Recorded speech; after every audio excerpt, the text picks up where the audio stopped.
അനന്തപുരിയിൽ തിളങ്ങി കൊടുമൺ പോറ്റി 55ാമത് സംസ്ഥാന അവാർഡ് ഇന്ന് നിശ്ചയമായിരുന്നു.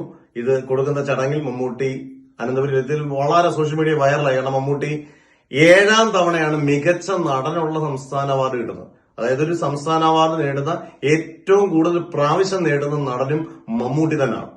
അന്നേരം അതിനോടൊപ്പം മമ്മൂട്ടിക്ക് മറ്റൊരു സന്തോഷത്തോടെ കിട്ടി, പത്മഭൂഷൺ കിട്ടി.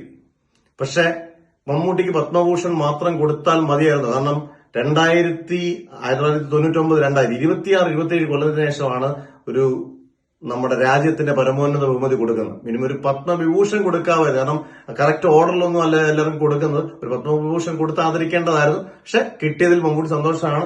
കേരളീയരെ ഭയങ്കരമായിട്ട് സന്തോഷിക്കുന്നു. അർഹതപ്പെട്ട ഇകളിൽ കുറച്ച് താമസമായാലും കിട്ടി എന്നുള്ളത് എന്തായാലും ഇരട്ടി മധുരമാണ്. കേരളത്തിലല്ല, സിനിമ ഇഷ്ടപ്പെടുന്നവരും മമ്മൂട്ടി ഇഷ്ടപ്പെടുന്നവർക്കും എല്ലാവർക്കും അനന്തപുരിയിൽ അതുകൊണ്ട് മമ്മൂട്ടി അങ്ങോട്ട് തിളങ്ങുകയാണ്. തിളങ്ങട്ടെ.